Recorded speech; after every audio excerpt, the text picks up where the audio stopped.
అందరికీ మరణాత మరణాత మహిమస్వరం కార్యక్రమను వీక్షిస్తున్న దేవుని పిల్లైన మీ అందరికీ వందనాలు. ఇదే సమయమునకు ఈ యొక్క కార్యక్రమమును వీక్షించి దైవాశీర్వాదములు పొందండి. ఇప్పుడు పాస్టర్ సామ్యూల్ సుందర్ రెడ్డి గారు దేవుని వర్తమానమును అందిస్తారు. శ్రద్ధగా వినండి. దేవునికి స్తోత్రము. అందరికీ మరణాత. దేవుడిచ్చినటువంటి ఈ యొక్క ప్రాముఖ్యమైన సమయంలో కొద్ది నిమిషములు దేవుని వాక్యాన్ని ధ్యానించుకుందాము. పరిశుద్ధ వేద గ్రంథంలో నుండి వాక్య భాగాన్ని చదువుకుందాము. మొదటి తెస్సలోనికీయులకు రాసిన పత్రిక 4వ అధ్యాయం 13వ వచనం చదువుదాం. 4:13. సహోదరులారా, నిరీక్షణ లేని ఇతరుల వలె మీరు దుఃఖపడకుండా నిమిత్తము నిద్రించుచున్న వారి మీకు తెలియకుండుట మాకిష్టము లేదు. యేసు మృతి పొంది తిరిగి లేచెనని మనము నమ్మిన ఎడల అదే ప్రకారము యేసునందు నిద్రించిన వారును దేవుడు ఆయనతో కూడా వెంటబెట్టుకుని వచ్చును. 17వ వచనం.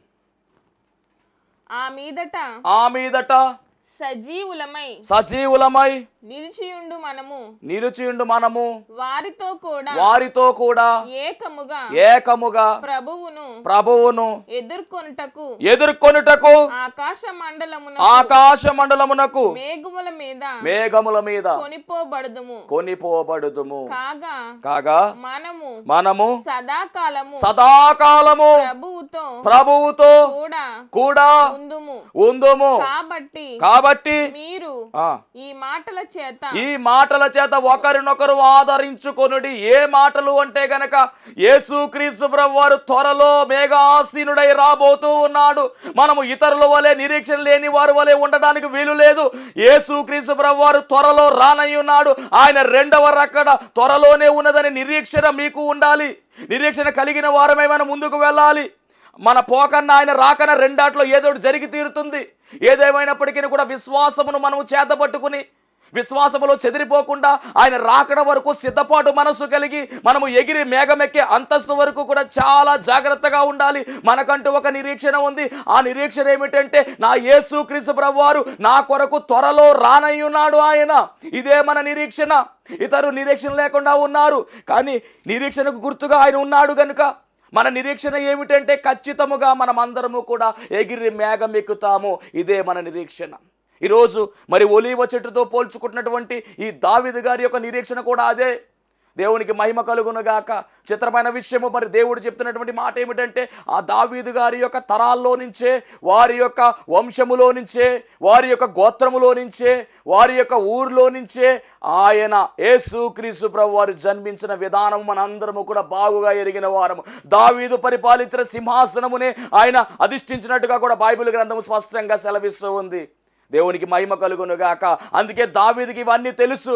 దావీదు ధ్యాన నేత్రాలు కలిగిన వాడు గనక ముందుగానే గ్రహించుకుంటూ ఆయన చెప్తున్నటువంటి మాట చక్కగా ఒలీవ చెట్టుతో పోల్చుకున్నాడు. ఈ పోలిక చిన్నదే, కానీ దీని వివరణ చాలా పెద్దది. మర్మాలతో కూడినటువంటి వివరణ ఇది. కాబట్టి ఈరోజు మనము గమనించవలసిన మాట ఏమిటంటే నిరీక్షణకు ఆధారము లేని వారి వలె ఇతరుల వలె మనం ఉండకూడదు. మనకు నిరీక్షణ ఉంది, మనకు ఒక ఆధారం ఉంది. అది యేసుక్రీస్తు ప్రభువారు అయి ఉన్నారు కనుక మరి ఆయన త్వరలో రానయ్యున్నాడు. ఆయన నిరీక్షణ గుర్తుగా ఉన్నాడని రెండవదిగా మనం గమనించాలి. ఇక మూడవదిగా మనం గమనించినట్లయితే కనుక ఈ ఒలీవ చెట్టు అండి చక్కగా ఫలాలు ఇస్తుందంట. ఇది కాయడం మొదలుపెట్టినప్పటి నుంచి, చిన్ననాటి నుంచి కూడా కాయడం మొదలుపెట్టినప్పటి నుంచి కూడా ఇది ఇక 2000 సంవత్సరాలైనా 3000 సంవత్సరాలైనా కానీ ఆ పళ్ళు ఇస్తానే ఉంటుందన్నమాట. అందుకని ఈ చెట్టుని ఏమన్నారంటే ఇది ఫలించేదిగా ఉంది అని మూడవ లక్షణం చెప్తూ ఉన్నారు. ఇది ఫలింపుకు గుర్తుగా ఉంది. మూడవది ఫలింపుకు గుర్తుగా కనబడుతూ ఉంది. ఒలీవ పండ్లు చక్కగా ఫలిస్తూ ఉన్నాయి. ఒలీవ పండ్ల గురించి మనం గమనించినట్లయితే కనుక అవి చాలా శ్రేష్టమైనటువంటివని మరి చరిత్రకారులు చెప్పడం మాత్రమే కాదు, కానీ ఇప్పుడు మనం కూడా మరి ఆ పండ్లను వాడుతూ ఉన్నాం. అనేక రకమైనటువంటి అనారోగ్య సమస్యలకు మరి మందులలో కూడా మరి ఆ పండ్లను కలుపుతూ ఉన్నారు. దేవునికి మహిమ కలుగునుగాక.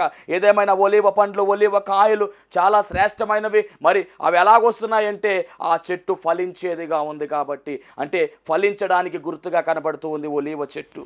మరి దావీదు గారు కూడా మరి అట్టి ఫలభరితమైనటువంటి జీవితమే ఆయన జీవితం అనే విషయాన్ని ప్రభు పేర మీకు తెలియజేస్తూ ఉన్నాను. రైట్, ఒకసారి చూద్దాం. యోహాను సువార్త 15వ అధ్యాయం 5వ వచనం. మరి ఆ చెట్టు ఫలించేదిగా ఉంది కాబట్టి దానితో పోలిక మనము కూడా పోల్చుకుంటున్నాము కాబట్టి మనము కూడా ఎలా ఉన్నామంటే ఫలించే వారముగానే ఉండాలి. ద్రాక్షవల్లిని నేను, తీగలు మీరు.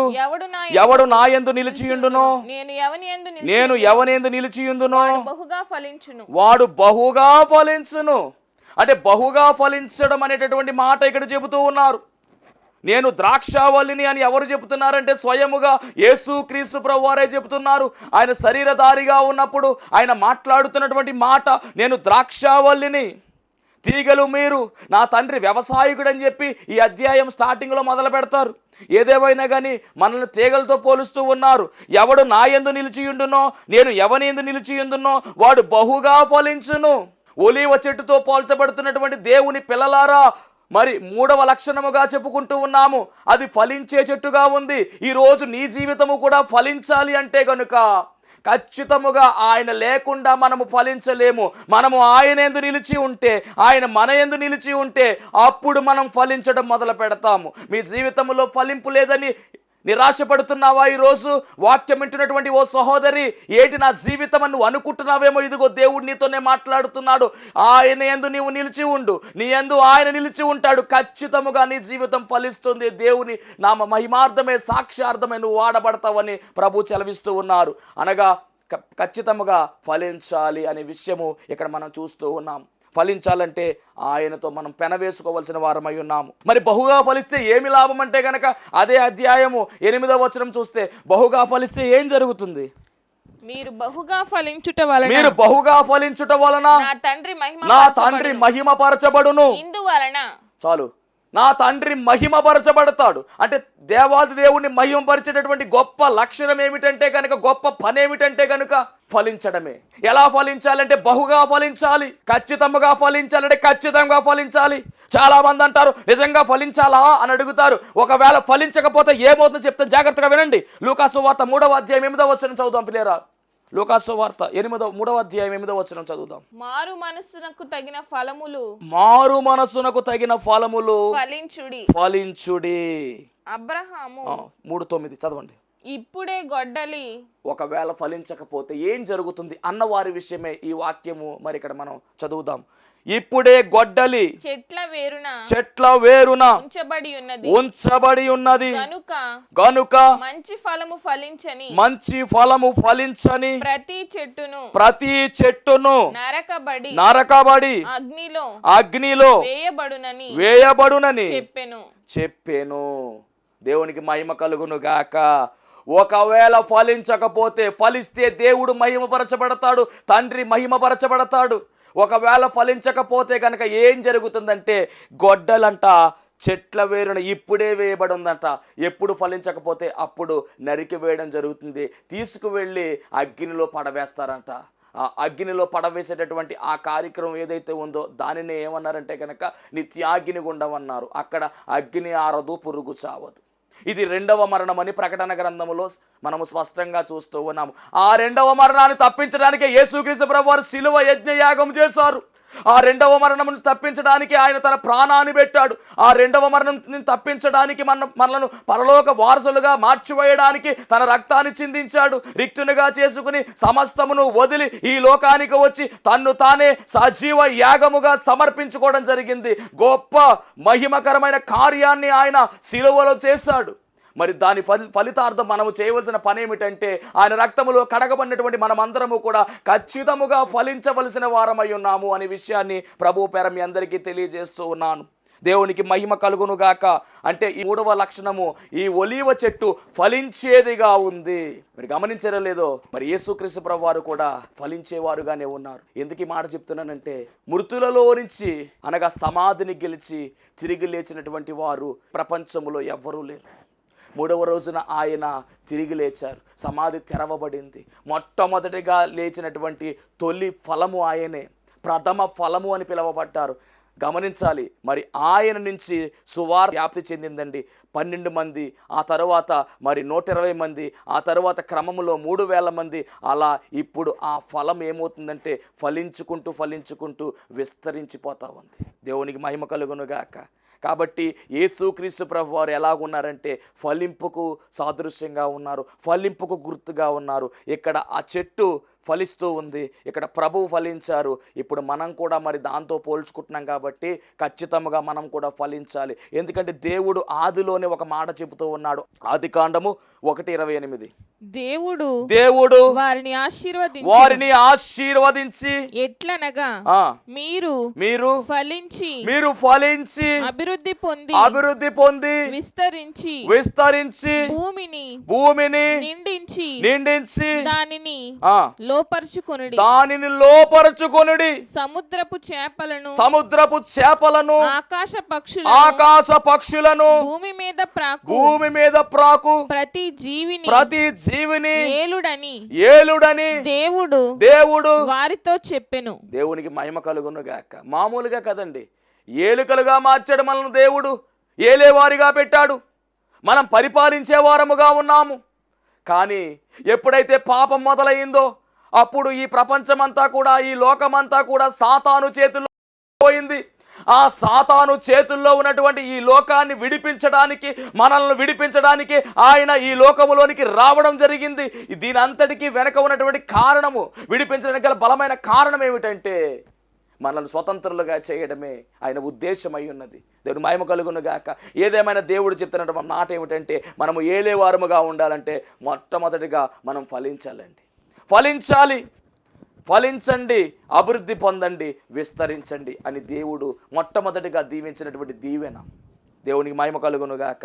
మరి అక్కడ ఫలించమన్నటువంటి దేవుడు ఇక్కడ చెబుతున్నటువంటి మాట ఫలించాలి. మీరు గమనించారో లేదో, అంజూరపు చెట్టు ఒకానొక సమయంలో యేసుక్రీస్తు ప్రభు వారు యెరూషలేము వెళ్ళిపోతూ ఉన్నటువంటి ఆ సమయంలో దూరముగా అంజూరపు చెట్టు కనబడతా ఉంది. దాని మీద ఏమైనా పళ్ళు ఉన్నాయేమో అని ఆయన మరి వెళ్ళడం జరిగింది. దగ్గరికి వెళితే ఆకులు తప్ప ఏమీ లేవు. ఇప్పుడు ప్రభు వెంటనే దాన్ని శపించినట్టుగా మరి అది వెంటనే ఏమైపోయిందంటే మరి ఎండిపోయినట్టుగా కనబడతా ఉంది. జాగ్రత్త, నీ జీవితంలో కూడా ఫలాలు లేవేమో, పైకి నిగనిగలాడుతూ గుంపుగా ఆకులతో ఉన్నావేమో, జాగ్రత్త. దేవునికి మహిమ కలుగునగాక. ఫలాలు చూస్తున్నాడు దేవుడు, ఫలించాలి. ఫలాలు లేని కారణంగా ఆ అంజూరపు చెట్టు శపించబడింది. ఫలాలు లేని కారణంగా ఒక తోట మధ్యలో ఉన్నటువంటి అంజూరపు చెట్టు అంట ఆ యజమానుడు అంటున్నాడు కదా, తీసేయి దీన్ని అని యజమానుడు చెబుతూ ఉన్నాడంట ఒక తోటమాలితో. ఇదంతా మనం ఎరిగిన వారమై ఉన్నాము. ఒక పెద్ద ద్రాక్ష తోట ఉంది, ఆ తోటలో ఒక అంజూరపు చెట్టు ఉంది.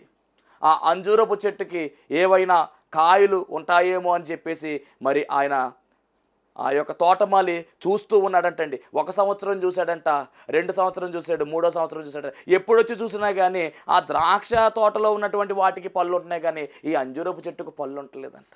అప్పుడు వెంటనే మరి ఆయన తోటమాలిని పిలిచి, ఇదిగో ఈ చెట్టు ఇంక తీసేయి అని చెప్పేసి ఆయన చెప్పడం జరిగింది. అప్పుడు తోటమాలి అంటున్నాడు కదా, అయ్యా ఇన్ని సంవత్సరాలు చూశారు కదా, ఇంకొక సంవత్సరం చూడండి, నేను తవ్వుతాను, ఎరువు వేస్తాను, చుట్టూ తవ్వి ఎరువు వేస్తాను, అప్పుడు ఫలిస్తుంది. ఒకవేళ అప్పుడు కనుక ఫలించకపోతే తీసేయండి అని మరి ఆ తోటమాలి చెబుతూ ఉన్నారు. దేవుని మహిమ కలుగునుగాక. ఈ వృత్తాంతంలో తోటమాలి ఎవరో కాదు, యేసుక్రీస్తు ప్రభు వారే. అవును, తవ్వారు, చుట్టూ తవ్వారు, ఎరువు వేశారు. ఏ ఎరువు వేశారనుకుంటున్నారు? ఆయన రక్తాన్ని ఎరువుగా వేశారు, ఆయన శరీరాన్ని ఎరువుగా వేశారు. ఇప్పుడు మనమందరము కూడా ఫలించవలసిన వారమై ఉన్నాము. ఆయన శరీర రక్తాలు మనం భుజిస్తూ ఉన్నాము, ఆయన కాపుదల్లో ఉన్నాము, ఆయన కృపకు మనం పాత్రులుగా ఉన్నాము. కాబట్టి ఖచ్చితముగా మన నుంచి ఆయన కోరుకునేది మనం ఫలించాలి. ఆత్మఫలం ఫలించమని లేఖనం సెలవిస్తూ ఉంది. లోకాసువార్త 3:8 చదివినటువంటి మాట, లోకాసువార్త 3:8 మారు మనసునకు తగిన ఫలము ఫలించండి అని రాయబడింది. అక్కడ మారు మనసునకు తగిన ఫలాన్ని మనం ఫలించవలసిన వారమై ఉన్నాం. దేవునికి మహిమ కలుగునుగాక. మరి బాప్తిసం తీసుకోవడం విషయమైతే మరి మనం గమనించవలసిన విషయం ఏంటంటే ఖచ్చితముగా మారు మనసు మనం పొందుకోవాలి. పాత జీవితాన్ని మనం విడిచిపెట్టాలి, నవీన స్వభావాన్ని మనము ధరించుకోవలసిన వారమై ఉన్నాము. ఫలింపు చూపించాలి, ఆత్మ ఫలము మనం ఫలించవలసిన వారమై ఉన్నాము. గలతీ పత్రికలో మరి ఈ విషయాలు స్పష్టంగా ఉంటాయి.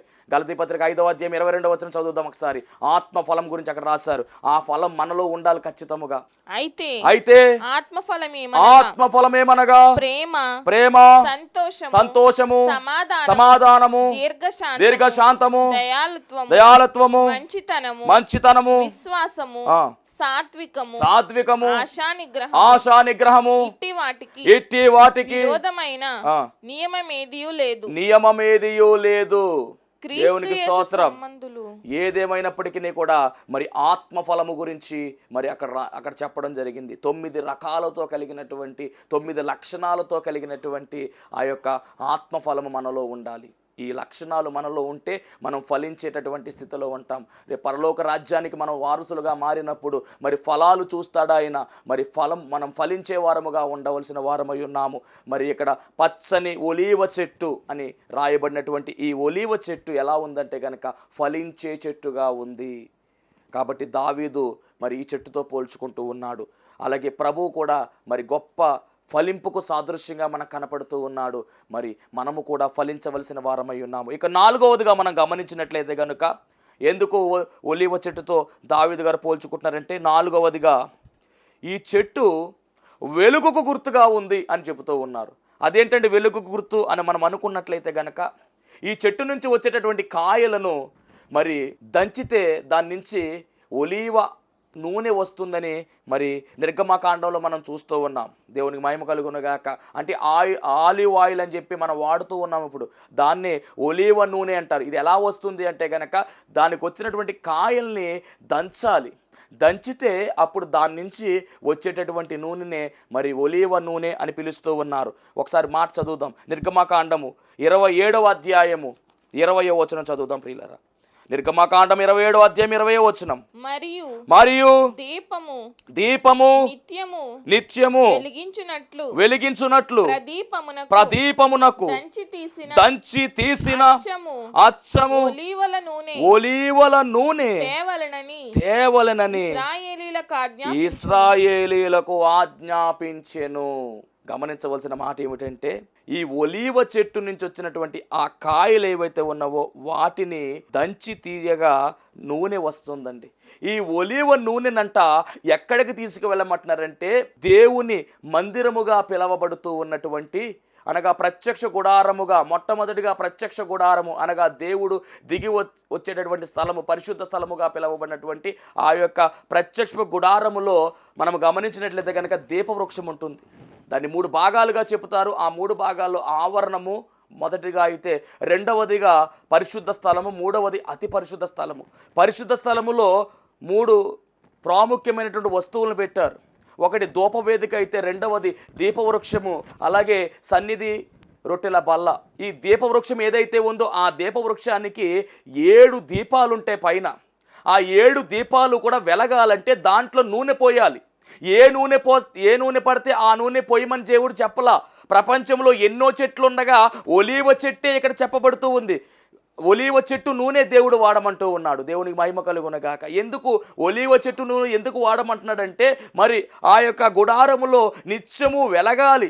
నిత్యము గుడారములో వెలుగుతూ ఉంటే పొగ పట్టేస్తుంది. కానీ పొగ పట్టనటువంటి లక్షణము కలిగినది ఒలీవ చెట్టు యొక్క నూనె మాత్రమే. దేవునికి మహిమ కలుగునుగాక. ఇక అక్కడ పొగ అనేది ఏర్పడదు, నల్లగా మచ్చ అనేది రాదనమాట. కాబట్టి ఈ నూనెను దేవుడు వాడమన్నట్టుగా మనం చూస్తూ ఉన్నాం. అంటే దేవుడు దిగి వచ్చేటటువంటి ఆ యొక్క పరిశుద్ధ స్థలమైనటువంటి ఆ యొక్క ప్రత్యక్ష గుడారములో వెలుగునివ్వడానికి ఈ ఒలీవ నూనెను వాడుతూ ఉన్నారు. మరి ఈ నూనె తీయడం చాలా కష్టమండి. ఎందుకంటే ఆ యొక్క కాయల్ని దంచాలి.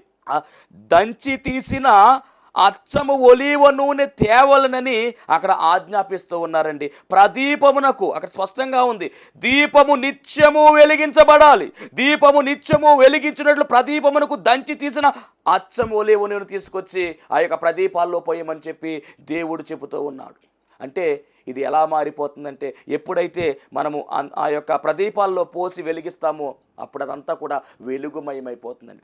మరొక వెలుగేమీ లేదు, అక్కడ లైట్లు ఏమీ లేవు. ఇంతకేనే ఆ మందిరములో లేదా ఆ ప్రత్యక్ష గుడారములో వెలుగు కావాలి అంటే దేని ద్వారా వెలుగు వస్తుంది అంటే కనుక ఈ యొక్క ప్రదీపాల ద్వారా వెలిగించబడినటువంటి దీప వృక్షము ద్వారా వెలుగు వస్తూ ఉంది. దేవునికి స్తోత్రం. మరి యేసుక్రీస్తు ప్రభువారి గురించి మనం గమనిస్తే నిజమైన వెలుగు అని ఆయన పిలువబడ్డాడు. అంటే ఈ పోలిక మనము గమనించాలి. ఒలీవ చెట్టులో ఉన్న ప్రతి లక్షణము కూడా యేసుక్రీస్తు ప్రభువారిలో ఉంది. యేసుక్రీస్తు ప్రభువారిలో ఉంది. అదే లక్షణం దావీదు పోల్చుకుంటున్నాడు. ఇప్పుడు యేసుక్రీస్తు ప్రభువారిలో ఉన్న ప్రతి లక్షణం కూడా మనలోకి రావాల్సిందే, తప్పదు. ఎందుకంటే ఆయన వరుడుగా ఉన్నాడు, మనం వధువులుగా మారిపోతూ ఉన్నాం. మరి ఆయనలో ఉన్నటువంటి గుణగణాలు మనలోనికి రావాల్సినదే ఆయన కోరుకుంటూ ఉన్నాడు. అలా కోరుకునే దానిలో వెలుగుకు గుర్తుగా ఆయన ఉన్నాడు కాబట్టి మరి నిజమైన వెలుగుగా ఆయన ఉన్నట్టుగా కూడా మనము చూస్తూ ఉన్నాం వాక్యంలో. యోహాను సువార్త 1వ అధ్యాయము 9వ వచనం. యోహాను సువార్త 1వ అధ్యాయము 9వ వచనం చదువుతాం ప్రియులారా. నిజమైన వెలుగు ఉండెను, నిజమైన వెలుగు ఉండెను, అది లోకములోనికి వచ్చుచు ప్రతి మనుష్యుని వెలిగించుచున్నది. ఆయన లోకములో ఉండెను. చాలు, ఇది నిజమైన వెలుగు. వెలుగులు చాలా ఉన్నాయేమో కావచ్చు, ఆరిపోతా ఉంటే ఆ వెలుగులన్నీ కూడా. వెలుగుదూత వేషం వలె వస్తున్నాడు అపవాది, కానీ ఇది నిజమైన వెలుగు. ఈ వెలుగు ఎలాంటిదంటే సూర్యుడు చంద్రుడు లేనప్పుడు అప్పుడే ఉన్నటువంటి వెలుగు. దేవుడు వెలుగు కమ్మని పలుకగా వెలుగు కలిగెను. ఆదికాండం 1వ అధ్యాయం 3వ వచనంలో పుట్టినటువంటి వెలుగు, ఆ వెలుగే నిజమైన వెలుగు. ఆ వెలుగే మనుషుల్ని వెలిగించుకుంటా వస్తుంది. ఆ వెలుగే యేసు క్రీస్తు ప్రభు అనేటువంటి వెలుగు.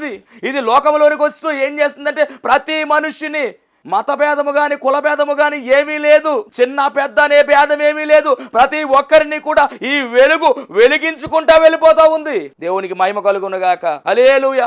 అలా వెలిగించబడినటువంటి మనము యేసుక్రీస్తు ప్రభు వారిని ఎప్పుడైతే రక్షకునిగా అంగీకరించామో మనమందరము కూడా వెలిగించబడ్డాము. ఆశ్చర్యకరమైనటువంటి వెలుగులోనికి మనం పిలవబడ్డాము. ఆయన యొక్క గుణగణాలను మనము ప్రచురించే వారముగా ఉన్నామని మరి పత్రికల్లో మనం చూస్తూ ఉన్నాం. దేవునికి స్తోత్రం. ఎప్పుడైతే మనం వెలిగించబడ్డామో అప్పుడు దేవుడు మనల్ని అంటున్నాడు కదా, మత్తయి సువార్త 5:14, మీరు లోకమునకు వెలుగై ఉన్నారు. మీరు లోకమునకు వెలుగై ఉన్నారు. ఎందుకు వెలుగై ఉన్నారంటే వెలిగించానయ్యా నేను మిమ్మల్ని, అందుకనే నా ద్వారా వెలిగించబడినటువంటి మీరందరూ కూడా లోకానికి వెలుగై ఉన్నారు. ఇప్పుడు మీరు ఏం చేయాలంటే లోకాన్ని వెలిగించాలి. మీ వెలుగు ప్రకాశింపనియ్యండి, మీ వెలుగును ప్రకాశింపనియ్యండి. వెలిగింపబడినటువంటి ఆ యొక్క దీపాన్ని మనము కొంచాల కింద కంచాల కింద పెట్టకూడదు, మంచాల కింద అసలు పెట్టకూడదు. ఎక్కడ పెట్టాలంటే దేదీప్యమానముగా వెలగాలంటే, వెలుగు రావాలంటే ఎక్కడ పెట్టమంటున్నారంటే కనుక దీపస్తంభం మీద పెట్టమంటూ ఉన్నారు. అలాగే వెలిగించబడినటువంటి మనము మన వెలుగును ప్రకాశింపనీయాలి. మన ద్వారా అనేక మంది వెలగవలసినదే, మనం ఆరిపోవలసినటువంటి వారము కాదు. ఒకసారి ఆరిపోతే, వెలిగించబడి ఒకసారి ఆరిపోతే బట్టికి అది చాలా ఘోరమైనటువంటి పనే. ఎందుకంటే కనుక యేసుక్రీస్తు ప్రభు వారిని మరలా శిక్ష విధించేటటువంటి క్రమంలోనికి వెళ్ళిపోతున్నట్టుగా పరిశుద్ధ గ్రంథంలో రాయబడింది. కాబట్టి వెలిగించబడినటువంటి మనము దేదీప్యమానముగా వెలగాలి. ముందుకు సాగిపోయేవారమే తప్ప ఆగిపోయేవారము కాదు. మన ద్వారా అనేక మంది వెలిగించబడాలి. అనగా యేసుక్రీస్తు ప్రభు వారి సువార్తను మనం ప్రకటించి అనేక మందిని మనం మార్చవలసినటువంటి బాధ్యత మన మీద ఉంది. వాక్యం ఇచ్చినటువంటి ప్రేమను దేవుని పిల్లలారా, సహోదరుడా, ఇదిగో ప్రభు నీకు చెప్తున్నటువంటి మాట, ఏది నీ సువార్త యాత్ర? వాగ్దానం చేసుకున్నావు, నమ్మిక కలిగి ఉన్నానన్నావు కదా, ఏది నీ తీర్మానం అని అడుగుతున్న ప్రభు ఈ రోజు రా, సేవకు ముందుకు రామని పిలుస్తూ ఉన్నాడు. పరిశుద్ధాత్మ తండ్రి మాట్లాడుతున్నటువంటి మాట, రమ్మని పిలుస్తూ ఉన్నాడు, రమ్మని అడుగుతూ ఉన్నాడు. కనుక నీ యొక్క పనిని ముగించుకుని వెంటనే సువార్త పనికి రావాల్సినటువంటి బాధ్యత దేవుణ్ణి నీకు పెట్టినట్టుగా మరి ప్రభు మాట్లాడుతూ ఉన్నాడు. దేవునికి మహిమ కలుగునుగాక. కాబట్టి నిజమైనటువంటి వెలుగు ఉంది. ఈ వెలుగు వెలిగించుకుంటా వెళ్ళిపోయిన మాదిరిగా మనము కూడా వెలిగించుకుంటా వెళ్ళిపోవాలి. దేవునికి మహిమ కలుగునుగాక. 15వ వచనం, 5:15. మనుష్యులు దీపము వెలిగించి కొంచెము క్రింద పెట్టరు, కానీ అది ఇంట నుండి వారికి అందరికి వెలిగించుటకై దీపస్తంభం మీదనే పెడతారు. అదండి. కాబట్టి దీపస్తంభం మీద పెడితేనే అది దేదీప్యమానముగా వెలుగుతుంది. అంత మాత్రమే కాదు, అందరికీ కూడా కనబడుతూ ఉంది. ఇంకొక మాట యేసు ప్రభు గురించి, యోహాను సువార్త 12:46, నా యందు విశ్వాసముంచు ప్రతివాడు చీకటిలో నిలిచి ఉండకుండునట్లు నేను ఈ లోకమునకు వెలుగుగా వచ్చాను. రైట్. మొత్తం మీద ఆయన వెలుగుగా ఉన్నాడు. మనం కూడా వెలుగు గుర్తులుగా మారాలి.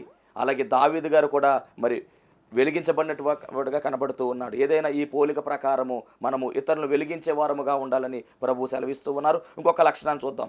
ఈ ఒలీవ చెట్టు ఆహారానికి గుర్తుగా కనబడుతూ ఉంది. ఇది 5వ లక్షణము, ఆహారానికి గుర్తుగా ఉంది. నూనె ఏ విధముగా అయితే తీస్తూ ఉన్నారో అలాగే ఈ నూనెను ఆహారములో వాడుతూ ఉన్నారు. ఆహారానికి గుర్తుగా పనిచేస్తూ ఉంది. అనేక రకమైనటువంటి విటమిన్స్, అనేక రకమైనటువంటి ట్యాబ్లెట్లు మరి ఈ యొక్క నూనెను వాడుతున్నట్టుగా చెబుతూ ఉన్నారు. చాలా శ్రేష్టమైనటువంటి ఆహారంగా మరి ఈ ఒలీవ పండ్లను కూడా మరి మనవారు భుజిస్తూ ఉన్నారు, అలాగే అక్కడ వారు కూడా భుజిస్తూ ఉన్నారు.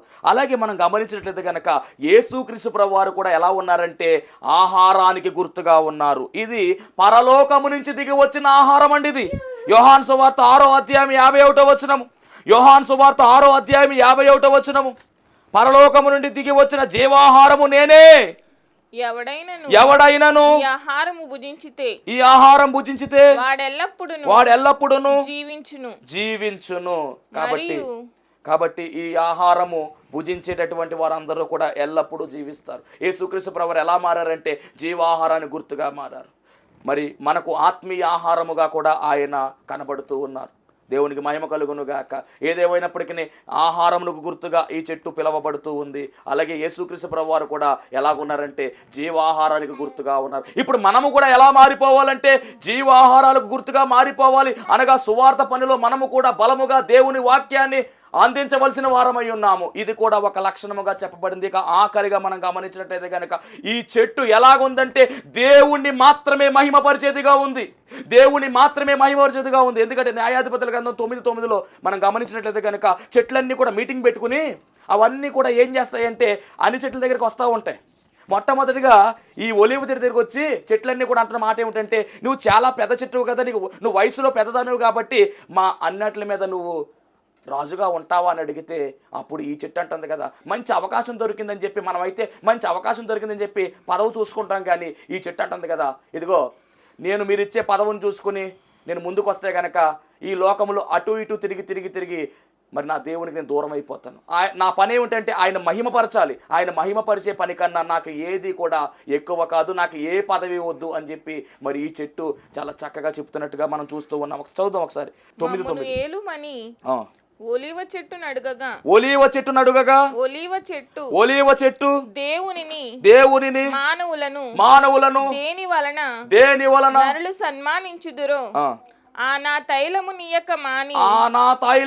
నీయక మాని చెట్ల మీద రాజునై ఉండి ఇటు అటు ఊగుటకు నేను వచ్చేదనా అని వాటితో నేను పదవక్కలేదు. నాకు నా దేవుడే ముఖ్యము, దేవుడిని మహిమపరచడమే ముఖ్యం. అలాగే యేసుక్రీస్తు ప్రభువారు కూడానండి ఈ లోకంలో ఉండగా తండ్రిని మహిమపరచడం ఆయన పనిగా పెట్టుకున్నాడండి. ఆహారం వద్దు నాకు, దేవుని పనే నాకు ఆహారమైనదన్నాడు. తండ్రిని మహిమపరిచినటువంటి గొప్ప పని యేసు ప్రభు చేయడం జరిగింది. దేవుని మహిమ కలుగును గాక. ఏదేమైనప్పటికీ మరి యేసుక్రీస్తు ప్రభువారు దేవుని మహిమపరిచారు. ఇప్పుడు మనము కూడా ఏం చేయాలంటే ఆయన మహిమపరచాలి. ఎలా మహిమపరచగలమంటే కనుక అసలు మనం ఈ భూమి మీదకు వచ్చిందే దేవుణ్ణి మహిమపరచడానికి.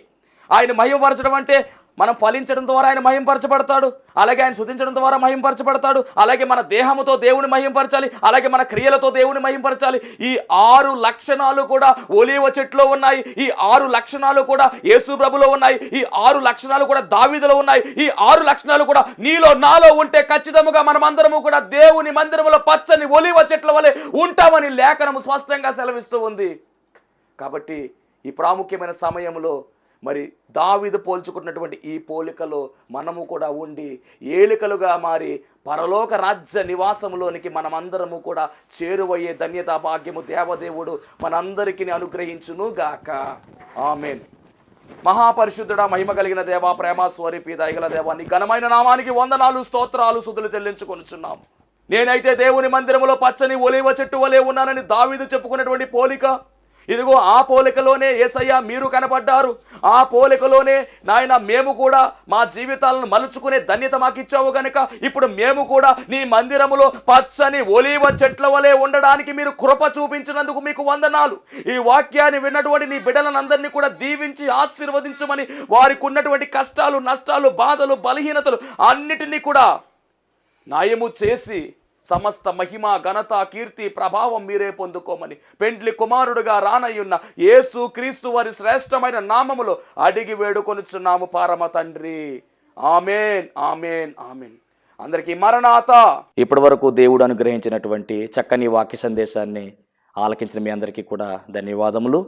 ఈ కార్యక్రమము మరి మీకు నచ్చినట్లయితే, ప్రభు గనక మిమ్మల్ని ప్రేరేపించినట్లయితే కనుక ఖచ్చితముగా మరి ఈ కార్యక్రమానికి స్పాన్సర్ చేయవలసిందిగా ప్రభు పేరు తెలియజేస్తూ ఉన్నాము. ఎవరికైనా కనుక ప్రార్థన అవసరతలు ఉన్నట్లయితే మరి స్క్రీన్ మీద చూపిస్తున్నటువంటి నెంబర్కి ఫోన్ చేయండి. ఖచ్చితంగా మీ అందరి కొరకు అనుదినము ప్రార్థించడానికి మేము సిద్ధముగా ఉన్నాము. దేవుడు మిమ్మును మీ కుటుంబాలను బహుగా ఆశీర్వదించును గాక. ఆమేన్.